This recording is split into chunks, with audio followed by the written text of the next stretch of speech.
안녕하세요. 오늘도 시청해주셔서 감사드리고요. 바로 사연 읽어보겠습니다. 별의별 일이 다 일어나는 세상. 그 원흉은 돈과 생명이겠죠. 설마 우리한테 일어나겠어? 라는 사연입니다. 사람에게는 저마다 잊을 수 없는 과거가 하나씩은 있습니다. 그리고 사람에 따라 그 일은 자신이 직접 겪은 것이기도 하고 아니면 주변 사람에게 일어난 것이기도 한데요. 그런데 제가 오늘 여러분께 이야기하고 싶은 것들은 전부 제가 생생하게 겪은 실화예요. 이 모든 일의 중심에는 제 시댁 식구들이 있는데 어떻게 이들과 엮이게 되었는지 지금부터 여러분께 공개해 보도록 할게요. 다른 며느리들은 시집 올 때 시댁 장판도 싹 바꿔줬다는데 도대체 너는 할 줄 아는 게 뭐니? 안녕하세요. 저는 30대 후반 유부녀이고 남편은 40살입니다. 저희 둘 사이에는 아들이 딱 한 명 있어요. 저는 아들 하나로 만족하는데 남편은 재작년까지만 해도 둘째 갖자고 난리였죠. 하지만 저는 둘째 낳을 생각이 없었습니다. 아들 하나 키우기도 벅찼으니까요. 장사하면서 애 키우는 거 정말 보통이 아니거든요. 저희 부부는 설렁탕집을 하고 있어요. 곧 있으면 문 연 지 10주년 되는 동네에서 나름 알아주는 맛집이랍니다. 단골도 많고 입소문 듣고 오는 사람도 많아서 월 매출은 좀 되는 편이에요. 그 때문에 남들은 처음에는 돈 많이 번다며 부러워만 하는데 실상을 알고 나선 고개를 절레절레 흔듭니다. 새벽부터 가게 나와서 재료 손질해야 하고 하루 종일 일하다가 자정이 다 돼서 퇴근하는 걸 매일 반복해야 하니까요. 하지만 이런 사정은 시어머니에겐 별로 중요하지 않은 모양이에요. 오히려 어머님은 장사로 돈도 많이 벌면서 시댁에 뭐 하나 제대로 해주는 거 없다고 자주 투덜거리세요. 게다가 어머님은 아직도 저만 보면 혼수 적게 해왔다고 핀잔을 주십니다. 무슨 개모임을 나가시는데 다른 분들이 며느리 자랑하느라 바쁠 때 당신은 입 다물고 있어야 한다며 불평불만이시죠. 내 친구 며느리도 너처럼 가게 한다는데 혼수해온 거 들어보면 너랑은 아주 그냥 딴판이지 뭐냐. 신접 살림보다 시댁이 먼저라며. 시댁 장판이랑 벽지 싹 바꿔줬단다. 시어머니의 혼수 잔소리는 특히 명절이면 심해졌습니다. 다른 친척들이 모인 앞에서 저에게 망신을 주고 싶었던 거였죠. 결혼하고 첫 몇 년간은 어머님이 뭐라고 하든 신경 쓰지 않고 묵묵히 제 일만 했습니다. 그런데 가만히 있자니 가만히로 보는지 혼수를 보면 며느리 집안의 인성의 교육 수준이 보인다는 말까지 하는 게 아니겠어요? 그건 좀 아니다 싶었지만 화를 낼 수는 없었기에 어떻게든 분위기를 바꿔보려고 노력했습니다. 어머님, 제가 화려한 혼수는 못 해왔지만 그래도 시집 와서 나름 잘하고 있잖아요. 아버님, 어머님 드시라고 달마다 최상급 한우 부쳐드리고 사골도 직접 우려서 한가득 보내드리는데 저는 명랑한 말투를 써가며 시댁을 위해 하는 일들에 대해 생색을 좀 냈죠. 사실 원래 선물이든 일손을 거들든 남을 위해 베풀고 나서 왈가왈부하는 건 별로 좋아하지 않는데요. 하지만 어머님이 다른 어른들 다 계시는 앞에서 저를 마치 시댁에 아무런 도움도 안 되는 사람인 것처럼 몰아가시는 건 막아야겠다 싶었습니다. 시어머니는 제가 다달이 한우랑 사골 보내드리고 있다는 얘기를 꺼내자 입장이 불리해졌다 싶었는지 살짝 억지를 부리셨죠. 얘, 먹는 것만 보내줘서 되겠니? 이런 건 기본이야, 기본. 다른 며느리들은 시부모님 드시라고 맛있는 거 보내드릴 때 기분 더 좋아지시라고 등산복이든 백이든 하나씩 더 챙겨 놓더라. 어떻게든 뭔가 하나 더 받아내려고 하는 어머님을 보고 있으면 어린아이 같다는 생각이 절로 들었습니다. 그리고 어머님은 실제로 나이가 그리 많은 편은 아니었어요. 아버님과는 10살 나이 차가 있었으니까요. 사실 어머님은 아버님께서 사별하시고 재혼으로 인연을 맺은 분인데 원래는 아버님 회사에서 일하던 직원이었다고 해요. 그러니까 시어머니는 제 남편의 새어머니가 되는 거죠. 남편한테는 여동생이 하나 있습니다. 아버님이 재혼하시고 얻은 딸이에요. 아가씨는 30대 중반인데 이혼하고 나서는 친정에 들어와 살고 있죠. 이혼한 이유는 친척 어른들이 수군대는 걸 통해 알게 됐어요. 문제는 아가씨가 사치랑 사업에 대한 집착이 강하다는 점입니다. 전 남편이 꽤 높은 연봉 받는 대기업 과장님이었는데 아가씨 쇼핑 비용이랑 사업 자금 대주다가 지쳐서 결국 이혼 소송을 걸었다고 했죠.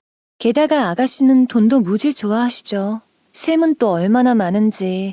제가 시댁에 갈 때마다 돈 잘 버는 가게 사장이라서 좋겠다며 살짝 빈정대는 말투로 부러워해요. 언니는 진짜 걱정 하나 없이 행복하겠네요. 가만히 있어도 돈이 막 굴러 들어오는 가게 하나 탁 끼고 있으니까 인생 살만 날 거 아니에요. 저는 아가씨가 그럴 때마다 빙그레 미소만 지어 보이고 되도록 대답은 안 하고 있어요. 예전에 별 생각 없이 가게 일이 생각보다 힘들다고 말을 했더니 아가씨가 내가 그런 뻔한 사실도 모르는 바보처럼 보이냐고 발끈하며 대꾸한 적이 있거든요. 뭔가 하나라도 더 해주길 바라는 시어머니와 샘 많은 아가씨가 있다 보니 시댁에 한 번 갔다 오고 나면 어쩔 수 없이 기운이 쭉 빠질 때가 많았죠. 시댁에서 받은 스트레스는 남편에게 말 꺼내기도 좀 그래서 저는 주로 친정 엄마에게 조언을 구하는 편이에요. 엄마는 제가 시댁 식구 문제로 곤란해할 때마다 한 번도 표정 찌푸리지 않고 잘 들어주셨죠. 그래, 잘했다. 괜한 시비 거는 상대한테는 반응하지 않는 게 좋아. 그래도 살다 보면 말싸움할 각오하고 할 말을 해야 할 때가 오지만 그 전에 싸움은 최대한 피하는 게 상책이야. 고된 시집살이를 현명하게 대처해온 분이라 그런지 엄마는 제가 시댁 문제로 골치 아파하고 있을 때 항상 큰 도움이 되어주셨어요. 저는 별로 좋지 않은 이야기를 엄마에게 하는 것에 대해 미안했지만 엄마는 우리 딸 일이라면 언제나 함께 고민해주겠다며 따뜻하게 품어주셨습니다. 그러던 어느 날이었습니다. 그날은 제가 쉬기로 한 날이어서 남편만 출근을 하고 저는 집에서 오랜만에 여유있게 청소기를 돌리고 있었죠. 그런데 뜬금없이 아가씨에게서 연락이 왔습니다. 지금 저희 집 근처인데 커피나 한 잔 사달라며 아양을 부리는 겁니다. 저는 너무 당황했습니다. 평소에 연락도 안 하던 사람이 모처럼 쉬는 날에 집 근처로 찾아와서 다짜고짜 나오라고 하니 좀 어이가 없었죠. 하지만 시댁 식구라 거절하기도 좀 그렇고 해서 일단 알겠다고 하고 카페로 갔죠. 아가씨는 저를 보자 인사는 한운동 만운동 하더니 케이크 한 조각 시켜도 되냐고 물었습니다. 제가 그러라고 하자 아가씨는 신나하며 카페에서 제일 비싼 걸 시키더군요. 음료수도 10,000원에 가까운 비싼 걸 마셨고요. 게다가 음료수 쟁반도 저보고 들라고 했습니다. 자기는 팔힘이 없어서 무거운 쟁반 들기가 버겁다면서요. 아가씨는 음료수를 한 모금 빨더니 더 이상 못 참겠다는 듯이 저를 보러 온 이유를 밝혔습니다. 언니는 노후 준비 안 해요? 아니, 식당 일은 솔직히 힘들어서 나이 들어서까지 하긴 좀 그렇잖아요. 요새가 어떤 시대인데 노동해서 돈을 벌어요? 사람이 머리를 써야지. 그냥 식당이나 성실하게 하겠다는 저에게 아가씨는 미련하다며 핀잔을 주었습니다. 그러면서 하는 말이 식당은 잘 되다가도 하루아침에 망할 수도 있으니 확실한 사업 아이템을 알려주겠다고 했어요. 아가씨가 말한 사업 아이템은 화장품이었습니다. 아무리 경제가 나빠도 여자들은 자기 관리에는 투자하니 화장품은 망할 리가 없다는 거였죠. 그런데 아가씨가 팔려는 화장품은 다단계 회사 제품이었어요. 이 사업이 초반에는 돈이 좀 드는데요. 그런데 자리 잡혀서 내 밑에 부하 직원들 생기면 그 직원들이 내는 수익으로 충분히 먹고 살 수도 있어요. 힘들게 일할 필요 전혀 없다니까요.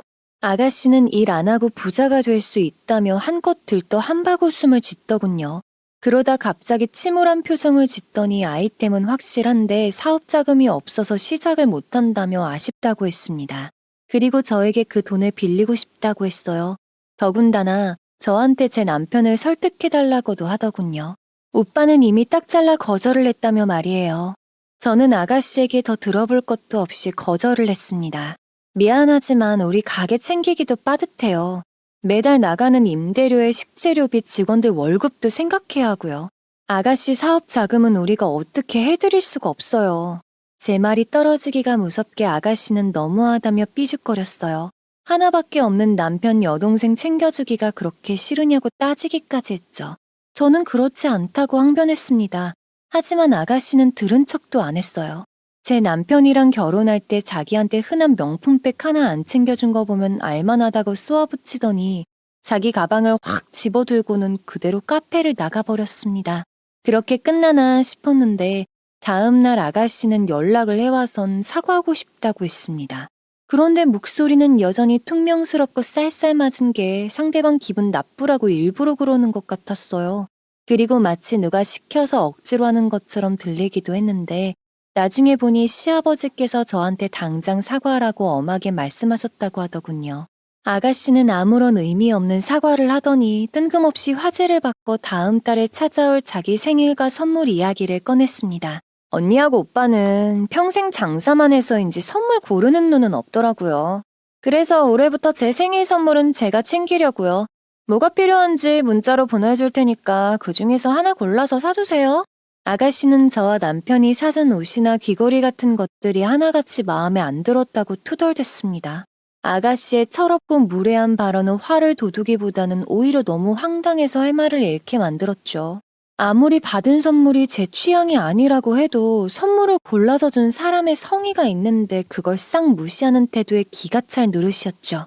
이건 아니다 싶어서 한마디를 하려는 순간 아가씨는 자기 할 말 다 끝났다고 전화를 툭 끊어버렸습니다. 어이없는 표정으로 휴대폰을 보고 있는데 아가씨한테서 문자가 추가로 오는 겁니다. 그 문자에는 아가씨가 말한 대로 생일 선물로 받고 싶은 것들이 쭉 나열되어 있었습니다. 그런데 받고 싶다는 생일 선물들이 하나같이 수십만 원인 고가품이었는데 100만 원에 육박하는 것들도 섞여 있었습니다. 오디오와 세라믹 식탁, 그리고 미니 냉장고가 있었는데 생일 선물을 빙자해 살림살이를 뜯어내려는 속셈이 빤히 엿보였죠. 저는 아가씨에게 이런 고가품은 사줄 수 없다는 내용의 문자를 보내려다가 생각을 고쳤습니다. 대신 남편에게 연락을 해서 아가씨의 이러한 터무니없는 요구에 대해 알리기로 했어요. 남편은 제 이야기를 다 듣고 나더니 한숨을 푹 내쉬었습니다. 그리고는 이번에 아가씨 선물은 자기가 알아서 적당한 걸로 골라서 줄 테니 저한테 신경 쓰지 말라고 했죠. 동생이 나중에 뭐라 그러거든 이미 내가 생일 선물 사놓은 상태라 어쩔 수 없었다고 말해. 그래도 짜증내거나 들들 볶으면 나한테 바로 알려주고. 남편은 고맙게도 생일 선물과 관련해 일어날 작고 큰 골칫거리를 자기가 다 떠안겠다고 말을 했습니다. 궁금해진 나머지 남편에게 무슨 선물을 살 거냐고 물어보자 남편은 곧 겨울이니 두툼한 스웨터 사주면 되지 않겠냐고 하더군요. 그리고 남편은 아가씨가 선물을 받고 교환이든 환불이든 하지 못하도록 어디서 샀는지 알려주지도 않고 선물만 전달할 거라고 했습니다. 입씨름하기 귀찮아서 대충 맞춰줬더니 자기 욕심만 더 챙기려 드는 것 같아. 이번에도 선물 받고 투덜대면 그땐 나도 한마디 할 거야. 그렇게 예의 없이 굴면 앞으로 선물은 없을 거라고 말이야. 아가씨의 생일이 되자 남편은 혼자서 아가씨에게 선물을 주고 오겠다고 집을 나섰습니다. 그런데 생일밥도 사주겠다고 나섰던 남편은 나간 지 얼마 되지도 않아 금방 돌아왔어요. 아니나 다를까 아가씨는 자기가 일러준 대로 물건을 골라오지 않았다며 신경질을 냈다고 합니다. 기껏 선물 목록까지 정리해서 알려줬더니 그건 싹 무시하고 촌스러운 스웨터 하나 주냐며 뭐라 그랬대요. 아가씨는 남편한테 스웨터를 휙 던지더니 이런 거 안 입는다고 다시 가져가라고 했답니다. 그리고 그 자리에 없는 제 이야기를 하면서 또 뭐라 그랬답니다. 언니는 센스도 없는데 눈치까지 없는지 아가씨가 갖고 싶은 거 하나 챙겨서 선물할 줄도 모르냐며 말이에요. 남편은 잘 참고 있다가 아가씨 입에서 제 험담이 나오는 순간 도저히 안 되겠다 싶어서 자리에서 벌떡 일어났다고 합니다. 그리고 아가씨가 던진 스웨터를 집어들고 다시는 너한테 선물 같은 건 안 주겠다고 말한 뒤 차를 몰고 집으로 와버렸다고 해요. 남편 말로는 그 후 아가씨한테 전화랑 문자가 계속 왔는데 하루 정도는 그냥 무시하고 있다가 며칠이 지난 후 연락을 받아줄 생각이라고 했습니다. 저는 이건 아가씨와 남편이 알아서 해결할 일인 것 같아서 더는 말하지 않고 그저 고개만 끄덕이며 이야기를 들어주었어요. 또한 남편에게 고생 많았다고 다정하게 어깨를 두들겨 주었습니다. 그로부터 약 한 달이 지난 후 시댁에서 저녁 식사 초대를 받았습니다. 저는 갈비찜을 해서 갔습니다. 시댁에 도착하니 어머니의 여동생 되시는 시이모님도 와 계셨지요. 시아버지는 제가 한 갈비찜이 맛있다고 칭찬을 해주셨습니다. 고기를 잘 재워둬서 그런지 치아가 약한데도 부드럽게 잘 씹힌다면서요. 그런데 시어머니와 시이모님은 갈비찜에 손도 안 대시더라고요. 갈비찜을 잘만 먹던 아가씨도 그날따라 뭐가 불만인지 딱 한 입 먹더니 자기 입에 안 맞다고 투덜댔어요. 저는 속으로 생일 선물 때문에 아직도 아가씨가 기분이 안 좋은 건가 했습니다. 그런데 이날 아가씨 기분이 안 좋았던 건 또 다른 이유 때문이었죠. 아가씨는 인상을 쓰고 젓가락으로 밥을 마구 쑤셔대며 누가 묻지도 않았는데 기분이 안 좋은 이유를 막 말하기 시작했어요. 모처럼 가능성 좋아 보이는 사업 아이템을 찾았는데 어느 누가 도움을 안 주니 시작할 수가 없다며 하소연을 한 겁니다. 그런데 아가씨 말을 듣고 있던 시어머니가 갑자기 남편에게 오빠가 되어서 하나뿐인 동생 나 몰라라 하냐며 돈 좀 빌려주라고 타박을 했습니다. 그리고는 저를 똑바로 쳐다보시더니 지금이야말로 제대로 된 내조를 할 때라며 좋은 아내 노릇도 할 겸 나서서 아가씨에게 돈을 내주라고 보채셨죠. 하지만 저는 그런 어머니의 속보이는 수에 넘어가기는 싫었습니다. 어머니, 아무리 가족이라도 그렇게 큰 돈을 빌려주기는 힘들어요. 어머니는 저희가 굉장한 부자인 줄 아시는데 저희도 집 대출금 갚느라 바빠요. 애 키우는데도 이래저래 돈 쓸 일이 많고요. 아니, 애 없는 사람은 돈 쓸 일 없어서 집안 도움 받을 필요도 없단 말이야. 너 말 빙빙 돌려서 사람 기분 나쁘게 할 거냐? 시어머니의 황당한 모함에 저는 잠시 할 말을 잃고 말았습니다. 제가 한동안 아무 말도 못하고 가만히 있으니까 남편이 살짝 화를 내며 어머님에게 항변을 했어요. 제가 절대 이상한 꿍꿍이 같은 거 품을 사람이 아니라면서 괜히 오해하지 말라고 했습니다. 그런데 어머님은 물론 아가씨 시이모까지 그 말을 꼬투리 잡아 뭐라고 하는 겁니다. 오빠, 언니가 무슨 평생 말실수 안 하는 사람처럼 말하는데 그거야말로 오해 아니야? 돈 잘 벌고 남편도 있는 사람은 좋겠다. 자기 생각만 하고 사는데도 감싸주는 사람도 옆에 있고. 너무 상심하지 마라 얘. 아유 조카 며느리님 그 웬만하면 가족한테 베풀면서 원만하게 살아. 혼자 잘 되겠다고 가진 거 죄다 끌어안고 사는 거 그거 복 없는 사람이 나는 짓이야. 어머님과 시이모님 그리고 아가씨 세 사람이 똘똘 뭉쳐서 저에게 비난을 퍼부었습니다. 저는 괜찮은 척 했지만 살짝 눈물이 날 뻔했어요. 그때 아버님이 그만하라며 큰 소리를 내셨습니다. 왜 아무 잘못 없는 저를 붙들며 돈 빌려달라고 난리냐면서요. 그러자 세 사람은 아버님께 딸을 두고 돈 잘 버는 며느리 편드는 거냐며 소리를 질렀습니다. 사람 좋고 마음 여린 아버님은 깜짝 놀라 쩔쩔 매셨죠. 도저히 안 되겠다 싶어서 저는 제 목소리를 냈습니다. 어머님, 아가씨, 이번에 확실히 말할게요. 저랑 남편은 가족이라도 해도 돈은 빌려드릴 순 없습니다. 그럴 여유도 없고 생각도 없어요. 그러니 이제 돈 이야기 안 하셨으면 좋겠어요. 저 때문에 아버님이 곤욕스러우실까봐 돈을 빌려드릴 수 없다는 게 온전히 저와 남편의 의사라는 것을 밝혀야 했습니다. 그리고 괜히 세 사람의 기분을 더 불쾌하게 만들고 싶지 않아서 예의를 갖춰 정중한 말투로 제 의견을 밝혀야 했죠. 그 덕에 다들 어느 정도 진정이 된 건지 아무 말 하지 않고 조용히 밥만 먹더군요. 표정은 하나같이 안 좋았지만요.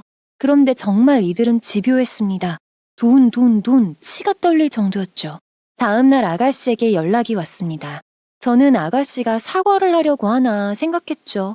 하지만 그건 제 착각이었습니다. 오히려 아가씨가 제게 사과를 요구했어요. 조만간 시댁으로 와서 자신과 어머니에게 사과하는 게 좋겠다고 했습니다. 시이모님도 계신 자리에서 제가 목소리 높여가며 말대꾸하고 버릇없이 굴었다면서요. 저는 아가씨에게 그건 말도 안 되는 상황 해석이라고 했습니다. 그러면서 잘 못하지도 않은 일에 대해 사과는 못하겠다고 못 박았죠. 돈을 못 빌려드리는 거 그건 미안하게 생각하고 있어요. 하지만 제가 버릇없이 굴었다뇨. 저는 단지 제 입장을 해명한 것뿐이지 버릇없이 군 게 아니라고 생각해요. 끈질기게 사과를 요구하는 아가씨에게 저는 끝까지 항변했습니다. 아가씨는 제게 협박주의 말 한마디를 남기고 전화를 뚝 끊어버렸어요. 그렇게 오만하고 뻔뻔하게 하다가 언젠가 큰 코 다칠 거라면서 말이죠.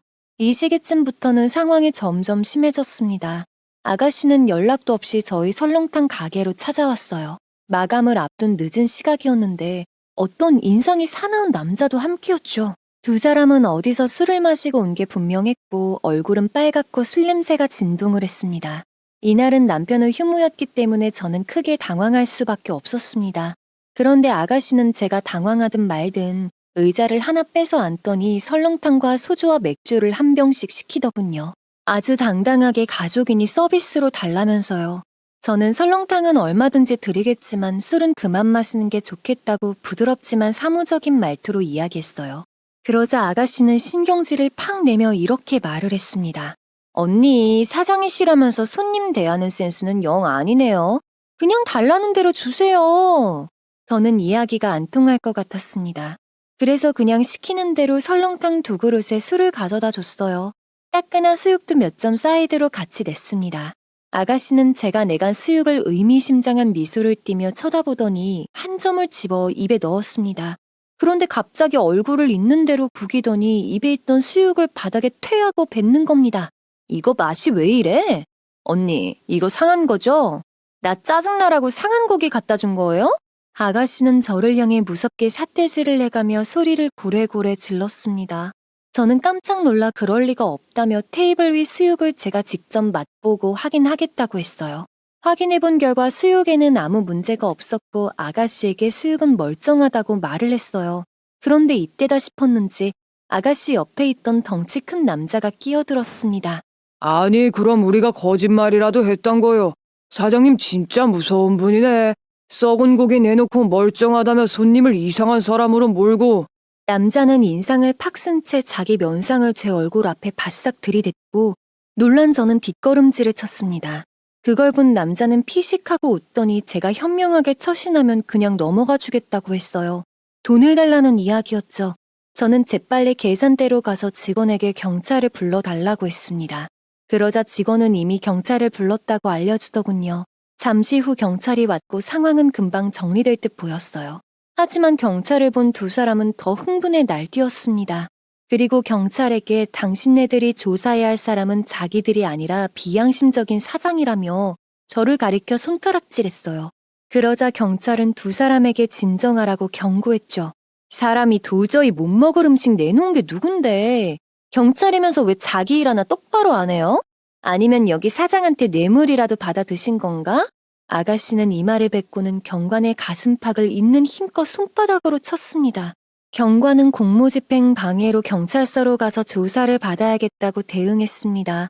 그러자 옆에 있던 우락부락한 남자가 헛소리하지 말라며 고래고래 고함을 치며 달려들더군요. 결국 두 사람은 나란히 경찰차를 타고 경찰서로 연행되는 신세가 되었지요. 아가씨가 경찰서로 끌려간 다음 날 어머님은 저에게 전화를 걸더니 대뜸 소리부터 질러댔어요. 별것도 아닌 일 갖고 경찰을 불러서 이사단을 냈다고 마구 소리를 치신 겁니다. 저는 긍정도 부정도 하지 않고 듣고만 있었는데 어머님은 통화 내내 소리만 지르더니 신경질을 내며 전화를 끊으셨어요. 아가씨의 난동권은 시아버님과 남편에게 심적으로 큰 타격을 주었습니다. 원래 간이 안 좋은 아버님은 소화가 잘 안 된다며 식사를 제대로 못 하셨어요. 문제는 남편이었습니다. 마음 약한 남편은 가족들의 불화가 신경 쓰이기도 하고 저에게 미안한 마음에 끙끙 앓다 끝내 심한 몸살로 입원까지 하고 말았습니다. 남편의 입원 소식을 들은 어머님과 아가씨는 바로 설렁탕 가게로 달려왔습니다. 두 사람은 저를 걱정해주는 척 하더니 바로 시커먼 속내를 드러냈죠. 아유, 얼굴 상한 거 좀 봐. 이러다가 너도 쓰러져서 병원 실려가게 생겼어. 예, 그러지 말고 이참에 가게는 우리한테 맡기고 몇 주 쉬어라. 너 남편 챙기러 병원에도 가야 되잖아. 두 사람의 목적은 다름 아닌 가게였어요. 하지만 저는 1시간이라도 두 사람에게 가게를 맡길 생각이 없었습니다. 저는 두 사람에게 남편은 저희 어머니가 돌봐주시기로 했다고 선수를 쳤어요. 그러자 어머님은 왜 제가 직접 안 돌보고 친정 엄마한테 부탁하냐고 타박했어요. 아픈 남편 마음까지 불편하게 만든다면서요. 하지만 끝까지 본인이 돌봐주겠다는 말씀은 않으셨죠. 두 사람이 돌아가고 난 후 저는 바로 친정 엄마에게 전화를 걸었습니다. 엄마는 제 이야기를 듣더니 흔쾌히 제 부탁을 들어주셨어요. 미안하긴 뭐가 미안해. 마음 푹 놓고 너는 가게 일이나 신경 써라. 김서방은 내가 단디 챙길 테니까 걱정 같은 거 하지 마. 엄마는 남편이 좋아하는 전복죽이랑 호박죽까지 만들어서 병원에 가셨어요. 장모의 따뜻한 돌봄에 힘을 얻은 건지 남편은 금방 건강해져 3일 만에 퇴원을 했죠. 그런데 4개월이 지난 시점에 이번에는 아버님이 입원을 하고 마셨어요. 황달기가 확연히 보였는데 역시나 간이 문제였습니다. 최근 갑자기 간 수치가 높아지셨는데 체력도 많이 약해지셔서 입원이 불가피해진 거였죠. 아버님의 입원으로 집에는 비상이 걸렸습니다. 아버님이 언제 퇴원할지 기약이 없어 누군가 한 사람은 간병 전담을 해야 했기 때문이었죠. 어머님과 아가씨는 남편이 퇴원했으니 저보고 시아버지 병수발을 들라고 했습니다. 어머님, 아가씨, 그건 불가능해요. 그럼 남편 혼자서 가게 챙겨야 하잖아요. 그럼 또 입원하게 될 게 뻔해요. 전문 간병인을 쓰는 게 어때요? 현실적으로 이 편이 여러모로 최선인 것 같아요. 간병인이란 말을 꺼내자마자 어머니와 아가씨는 비용 이야기부터 꺼냈습니다. 돈이 많이 드는데 어떡할 거냐고 저에게 따지듯 물었죠. 둘은 제가 간병인 비용을 다 부담하길 바라는 게 분명했지만 그렇게 할 수는 없었습니다. 우리 부부와 시어머니가 반반씩 부담하자고 했더니 어머님도 아가씨도 할 말이 없는지 그럼 그렇게 하자고 쌀쌀맞게 대답하더군요. 저는 남편과 상의해 서로 쉬는 날에 병원으로 가서 아버님을 돌봤습니다. 좋아하시는 책도 가져다 드리고 때로는 보고 싶어하는 손주도 함께 데리고요. 아버님은 제가 갈 때마다 굉장히 따뜻하게 맞아주셨습니다. 신경 써주니 고맙다고 덕분에 금방 나을 것 같다고 하시며 말이에요. 저는 아버님이 걱정이 되어서 틈나는 대로 병원을 찾았습니다. 이런 저를 보고 간병해 주시는 이모가 효부라며 칭찬을 해주시더군요. 간병이란 지 거의 15년이 됐는데 이 집 며느리같이 시아버지 살뜰하게 챙기는 사람은 나 처음 봤어. 그런데 시어머니는 딱 한 번 오시고는 그 후론 통 안 오시네. 어디 아프신가? 간병인은 저에게 언제 시어머니랑 아가씨 모시고 같이 좀 오라며 은근슬쩍 부탁을 하셨어요. 아버님이 대놓고 말은 안 했는데 부인이랑 딸이 안 와서 섭섭해하는 것 같다면서요. 그러면서 아버님이 정말 여리고 착하신 분인 것 같다며 그런 분이 가족이 보고 싶은데도 말로 표현을 못하는 걸 보니 마음이 아프다고 안타까워하셨죠. 그 말을 듣는 저도 역시 마음이 아팠습니다. 동시에 화도 조금 났지요. 어머님은 아버님 입원하실 때 딱 한 번 오시고는 그 후론 한 번도 안 오셨더군요. 아가씨는 아예 한 번도 온 적이 없고요. 하지만 두 사람에게 연락해서 병문안 오라고 말했다간 싸움이 날 것 같아 도저히 안 되겠다 싶었습니다. 그래서 그냥 제가 좀 더 자주 아버님 찾아뵙고 말동무 해드리기로 했지요. 그런데 날이 갈수록 아버님 안색이 영 말이 아니었어요. 오히려 입원하기 전보다 더 안 좋아지신 것 같았어요. 저는 굉장히 찝찝했습니다. 입원한 후 병원에서 시키는 대로 식단 관리 철저히 하고 운동 삼아서 산책도 꼬박꼬박 하시던 분이 몸이 너무 안 좋아 일어나 앉아있는 것조차 힘들어 하셨죠. 아버님은 저를 보더니 오히려 괜찮다고 위로를 해주셨습니다. 오랫동안 간이 안 좋았던 사람은 한번 크게 아프고 나면 좋아지는 것 같다가 또 나빠지고 그런다더라. 그러니까 너무 걱정하지 말으렴. 이러다가 또 좋아지겠지. 네? 그건 너무 무책임한 말 같은데. 설마 아버님 주치의 선생님이 그런 말씀을 했어요? 제 질문에 아버님은 고개를 저으시며 의사가 아니라 어머님이랑 아가씨라고 대답하셨어요. 저는 깜짝 놀라서 두 분이 언제 오셨냐고 여쭈었습니다. 그랬더니 아버님은 힘없이 미소를 지으시며 한 2주 전부터 거의 매일 한 번씩 들리셨다고 했죠. 무슨 바람이 불었는지 갑자기 와서는 그동안 병문안 못 와서 미안했다고 하더라. 올 때마다 이렇게 내 좋아하는 죽도 가져다 준다. 몸에 좋은 거 넣고 만들었다는데 맛이 아주 좋아. 아버님은 두 분이 가져다 준 죽을 자랑스럽게 내보이셨습니다. 시어머니와 아가씨는 올 때마다 도끼니분의 죽을 꼬박꼬박 챙겨온다고 했어요. 그리고 어머님은 아버님에게 손수 죽을 떠먹여드리는 것도 모자라서 갖은 한약재를 넣고 만든 비싼 죽이니 한 숟갈도 남기지 말고 아버님 혼자 다 드시라고 했다네요. 아버님의 이 말을 듣자마자 제 속에서는 이상한 의심이 고개를 들었습니다. 하지만 함부로 판단하면 안 되겠다 싶어서 아버님 이야기를 더 들어보기로 했지요. 그런데 아버님의 이야기를 들으면 들을수록 소름 끼치는 의심이 점점 확고해져서 몸까지 떨릴 지경이었습니다. 어머님은 아버님에게 집에서 만든 사식을 따로 먹는 사실을 의사에게 말하지 말라고 신신당부했답니다. 한의사랑 의논해서 애써 고른 귀한 한약재들인데 의사가 먹지 말라고 하면 곤란하다면서요. 내가 병원에 오래 있으니까 신경이 많이 쓰이는가 봐. 둘이서 아주 그냥 난리야. 간병인 이모도 그만 나오라고 하고선 하루가 멀다고 찾아와서 말동무도 해주고 그러네. 저는 엄청난 불안에 사로잡혀서 한동안 아무 말도 못했어요. 어머님이 정말 나쁜 마음을 품고 죽을 아버님께 먹이고 있는 게 아닌가 싶어서 너무 두려웠습니다. 하지만 동시에 제 자신을 의심해보기도 했어요. 제가 너무 이상한 쪽으로 생각하는 게 아닌가 하고요. 시어머니가 남편이 시아버지 건강을 해치려고 음식으로 장난친다는 게 상식적으로 가능한가 하고요.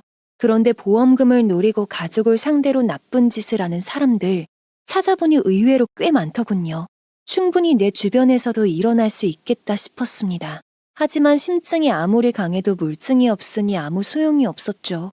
며칠간 잠을 설친 끝에 저는 생각한 것을 행동으로 옮기기로 결심했어요. 바로 시댁에 도청기를 설치하는 거였죠. 저는 어머님께 먼저 전화로 연락을 했습니다. 드릴 선물이 있으니 댁으로 찾아뵙겠다고요. 선물이라는 말에 어머님은 제 방문을 흔쾌히 허락해 주셨죠. 약속 당일 저는 어머니가 좋아하시는 브랜드의 수분크림이랑 백화점에서 산 과자를 들고 갔어요. 물론 인터넷으로 산 소형 도청기 여러 개도 챙겨서요. 집으로 들어간 저는 어머니께 차 한 잔 내어오겠다고 말씀을 드렸습니다. 그리고는 부엌으로 가서 싱크대 아래와 벽장, 거실, 안방 등 눈에 띄지 않는 곳에 도청기를 넣어두었어요. 도청기를 설치한 후 어머님과 좀 이야기를 나누다가 볼 일이 있다는 핑계를 대고 급히 시댁을 빠져나왔어요. 도저히 가슴이 두근거려서 오래 앉아있을 수가 없었거든요. 그리고 한 2주일이 지난 후 다시 시댁을 찾았습니다. 도청기를 회수하기 위해서였죠. 집으로 돌아온 후 며칠간 밤을 새다시피 하면서 녹음된 내용을 확인했습니다. 하지만 첫날은 날이 새도록 들었는데 별 내용이 없었습니다. 괜한 짓을 한 건가 의문이 들기도 했고요. 하지만 포기할 생각은 없었습니다. 무언가 결정적인 증거가 될 만한 내용이 분명 녹음되어 있을 거라는 강한 직감이 있어서였죠. 그러고 한 일주일쯤 지났을 때였어요. 일을 하고 와서 반쯤 졸며 녹음된 걸 확인하던 중 어머님과 아가씨의 대화를 듣고 눈이 번쩍 띄어 말 그대로 앉은 자리에서 펄쩍 뛰어올랐습니다. 엄마, 그 한의사 믿어도 돼? 돌팔이 아니야? 아니 1,000만 원이나 줬는데 괜히 돈만 날리는 거 아니냐고. 아유, 이거사 좀 기다려봐. 사람 명줄이란 게 원래 질긴 법이야. 지병 있고 비실비실한 사람이라도 그렇게 쉽게 안 간다고. 그리고 약한 입 먹자마자 저 세상 가면 그게 사약이지 어디 한약이냐. 두 사람의 시커먼 계획을 사실로서 확인한 순간 제 몸은 사시나무 떨듯 떨리기 시작했습니다.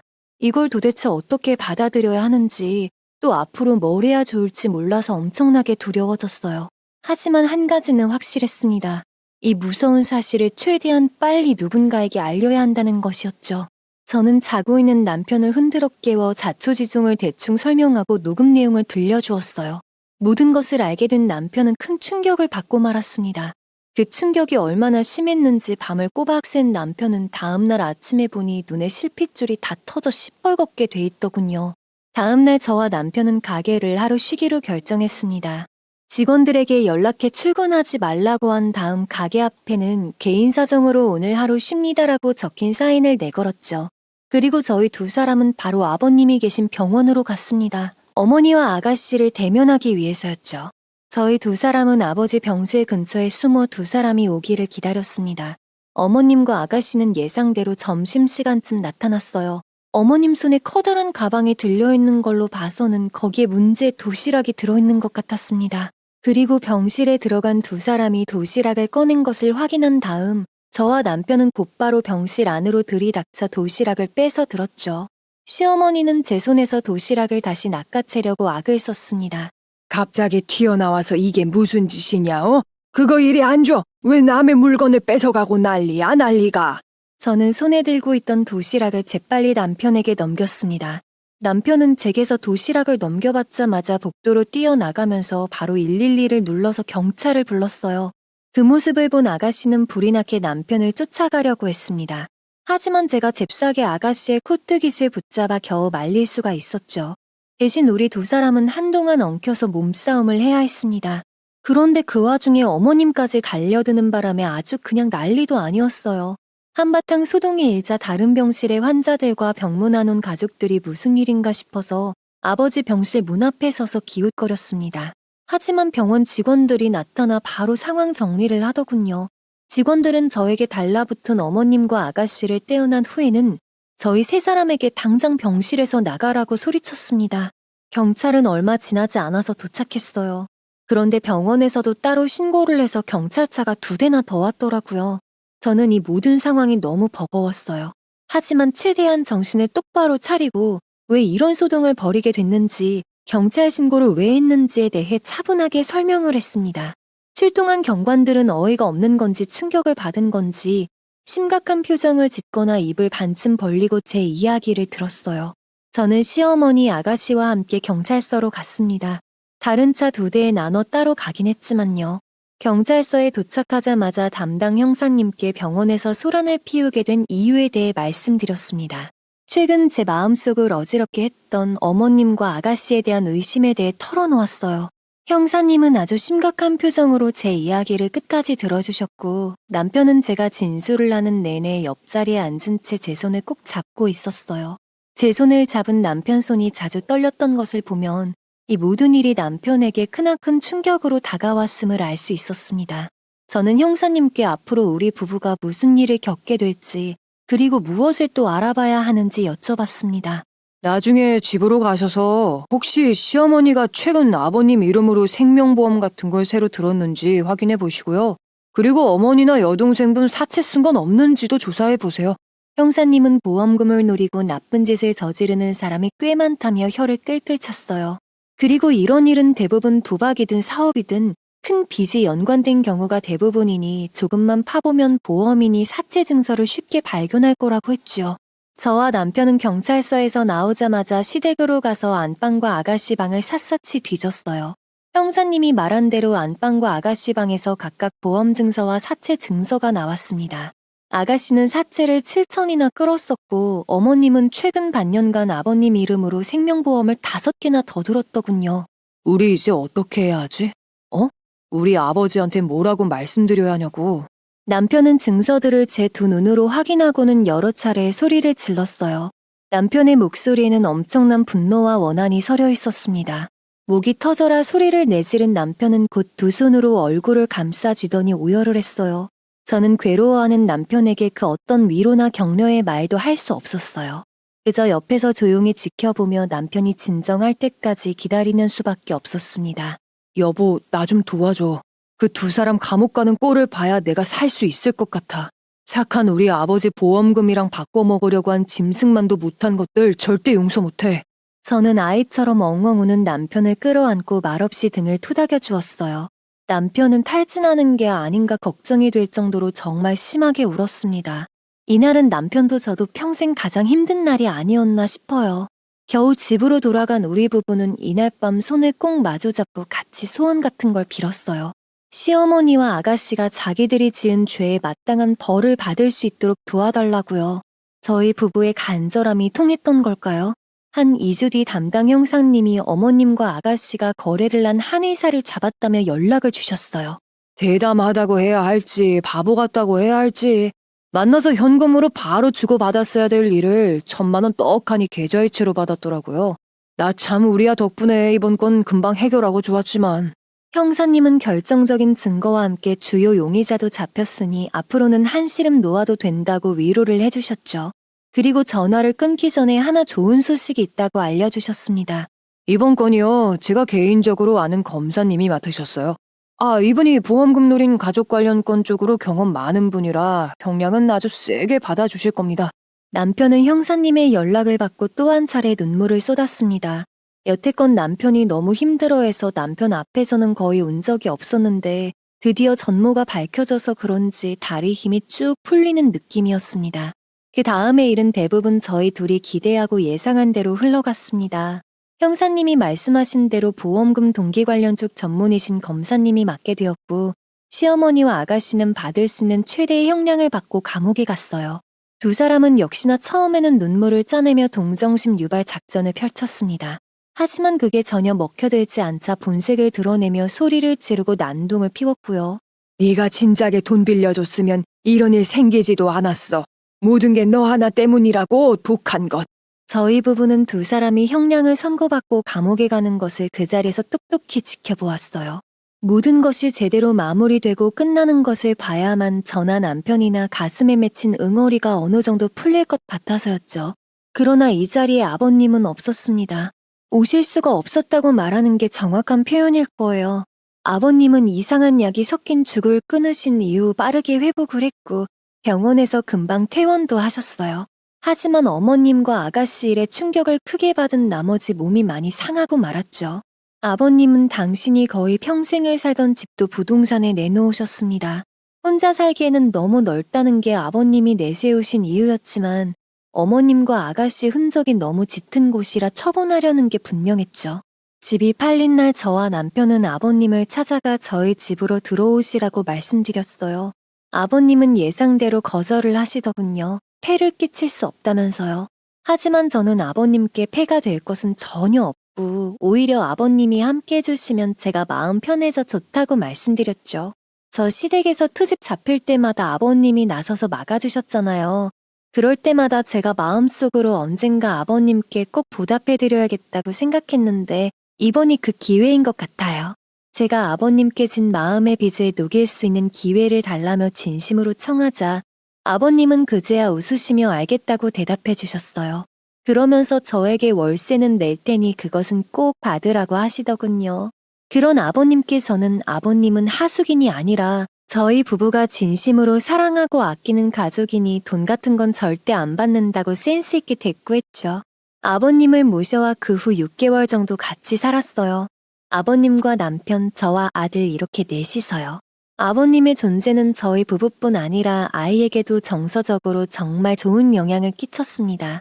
아들은 자기랑 잘 놀아주고 재미있게 해주는 할아버지가 어찌나 좋았는지 나중에 아버님이 따로 집을 구해 나가실 때 울고불고 가지 말라고 난리를 칠 정도였어요. 아버님은 저희 아파트와 가까운 곳에 전세를 하나 구하셨어요. 아들 며느리랑 손주랑 같이 사는 게 즐겁지만 당신 혼자만의 공간에서 사는 게 중요할 것 같다면서요.